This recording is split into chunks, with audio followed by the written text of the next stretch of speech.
Olá, tudo bem? Bem-vindo ao canal Denis Alcides Rezende. Hoje é 30 de abril de 2021 e o assunto é reuniões inteligentes em pé. O canal tem 4 perfis: consultor, educador, pesquisador e só Denis. De forma desafiadora, os 4 perfis atuam conjuntamente. O propósito desses vídeos é compartilhar as minhas experiências. 27 anos fazendo consultorias em diferentes organizações, empresas, cidades e governos, e 36 anos lecionando. Então, opine nos canais, faça inscrição, dê sugestões. Pare de fazer reuniões chatas, demoradas, convencionais, apenas para cumprir agendas convencionais, formais. As organizações inteligentes fazem reuniões também inteligentes, em pé, de forma objetiva. Então, são exigidos apenas 5 itens para fazer essas reuniões inteligentes. Nem todas as organizações têm escritórios de projetos, mas todas as organizações podem ter ambientes estratégicos, ou seja, sala de reuniões inteligentes. São requeridos, para tanto, apenas 5 itens. Vamos ver agora na prática o que eu tenho feito em organizações que querem se tornar inteligentes. As reuniões inteligentes são oriundas das organizações inteligentes, as que disponibilizam um espaço físico para essas reuniões. E essas reuniões são definidas por meio de pautas antecipadas com um tempo reduzido, não aquelas reuniões longas, formais. O tempo que a gente sugere para algumas reuniões pode ser de 9 minutos, de 19, 28, 37 minutos. Observe que não são horas cheias e também não devem ser iniciadas com horas cheias. Por exemplo, elas podem começar às 8h58 e terminar às 9h12. Um exemplo didático para você entender por que o tempo é reduzido e por que números quebrados. Porque tem uma posição da nossa mente, o nosso modelo mental. Então, como essas reuniões são oriundas da inteligência organizacional, das organizações que fazem projeto chamado Organizational Business Intelligence, então, o conceito de inteligência organizacional pode ser entendido como o somatório de conceitos de inovação, criatividade, ou seja, aquelas organizações que aplicam conjuntamente outros conceitos, por exemplo, inovação, criatividade, qualidade, produtividade, efetividade, perenidade, rentabilidade ou sustentabilidade financeira para as organizações públicas, modernidade, inteligência competitiva e gestão do conhecimento.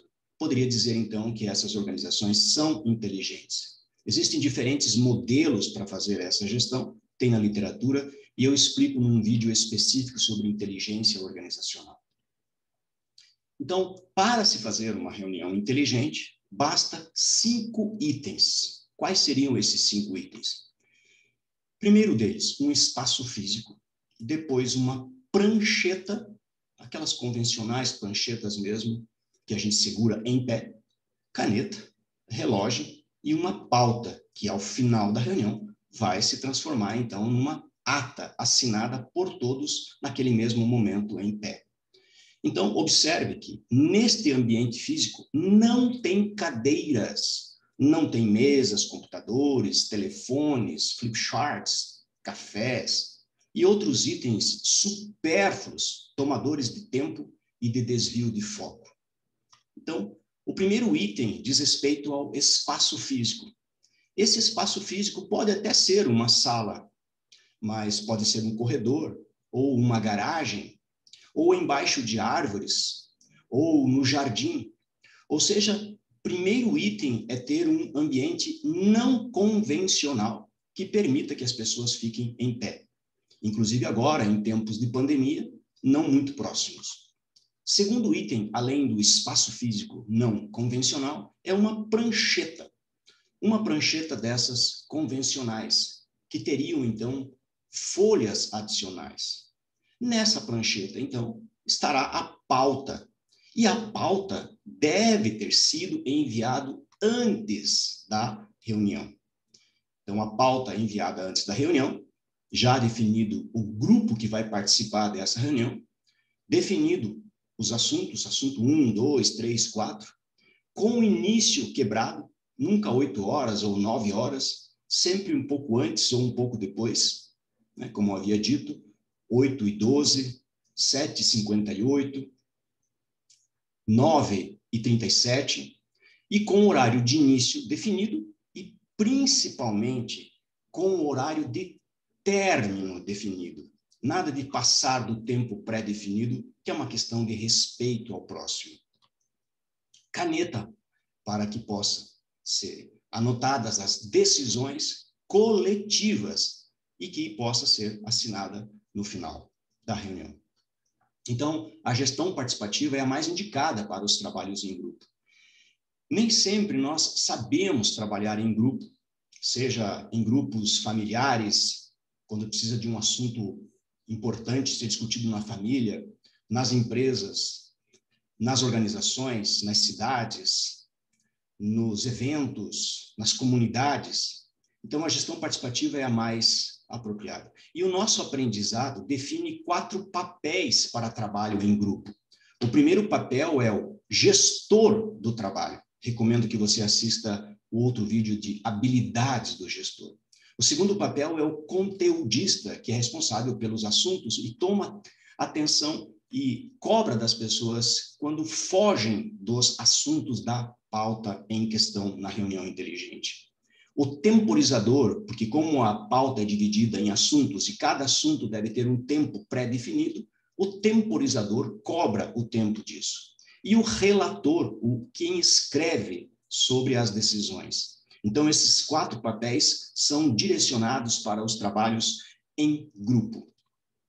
O outro componente, então, é um relógio, preferencialmente um relógio digital, que tem como objetivo, junto com o temporizador, controlar os horários, respeitar os horários. Isso é um quebra de paradigma para nós latinos. Não respeitamos, não temos a cultura do respeito ao horário. Horário de início, horário de término, horário definido para essa questão. Lembra, você fez uma pauta e essa pauta antecipada definiu um tempo sugerido para essa reunião.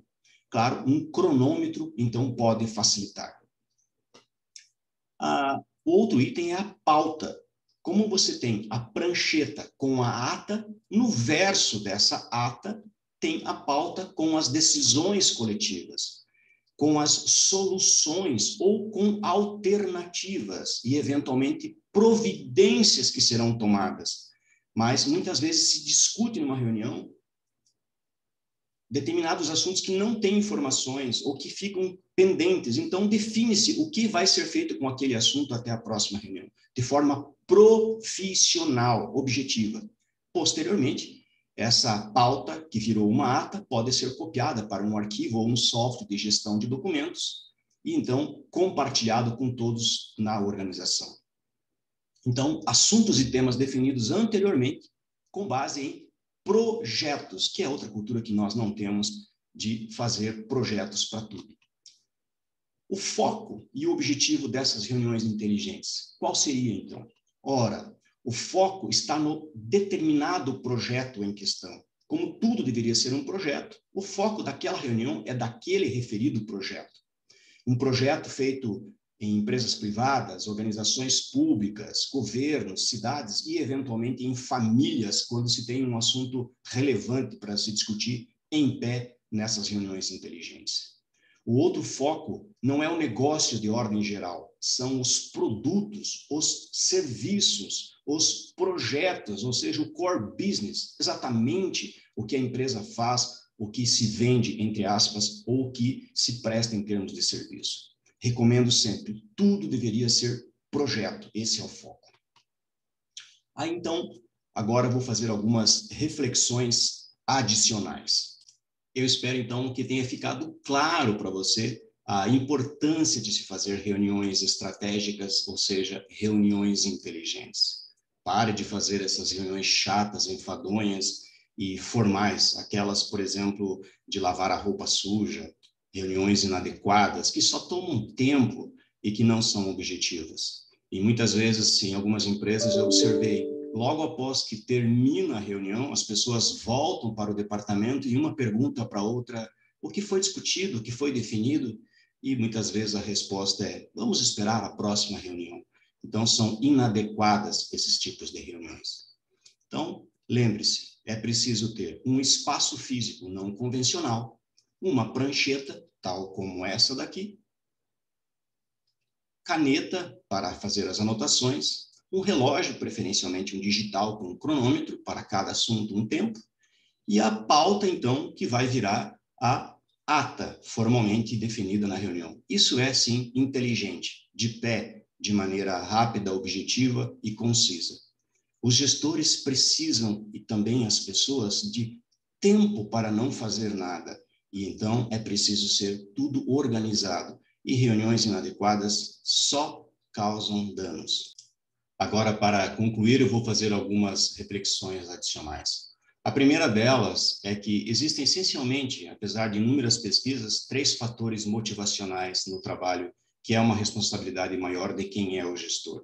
As contrapartidas, além de financeira, as perspectivas de crescimento pessoal ou profissional e o clima de trabalho agradável. E como eu sempre reitero que tudo deveria ser projeto nas organizações e nas nossas vidas pessoais, alguns projetos pré-definidos, alguns projetos prioritários. Para que dê certo esses projetos, é importante que tenha-se vontade ou motivação para esse projeto, investimentos e a capacitação. Eu não disse treinamento e nem curso, capacitação. Uma terceira abordagem que eu sempre gosto de lembrar que gestão não é a administração. A administração é uma ciência, a gestão é a aplicação dessa ciência, para que nós não confundamos o conceito de administrador ou de administrar algo e ser gestor ou gerir algo.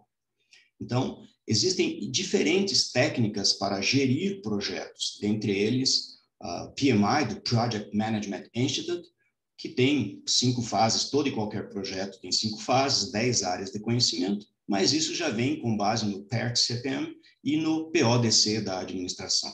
Então, tente fazer projetos, tente elencar projetos em tudo, especialmente na sua vida profissional, pessoal e até mesmo familiar. Todo e qualquer projeto, antes de ser iniciado, deveria ter uma fase 0, e eu sugiro 10 subfases. Veja um vídeo específico sobre fase 0 de projetos. Outros vídeos que eu sempre recomendo nesse perfil do consultor e também no perfil do educador, são esses que estão aqui, que complementam e integram tudo que eu venho falando.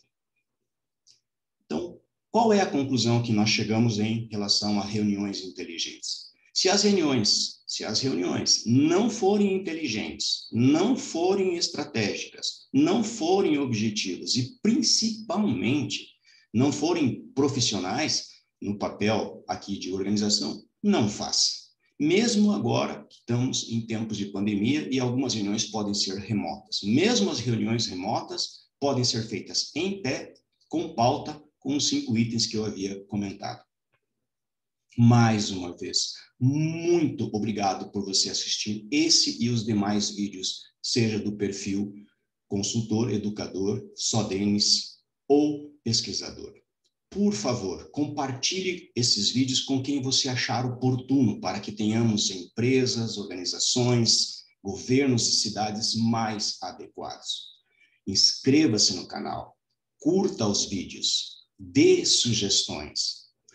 Acione o sininho, assim você recebe o aviso de novos vídeos que serão disponibilizados nos meus diferentes 4 perfis. Muito obrigado.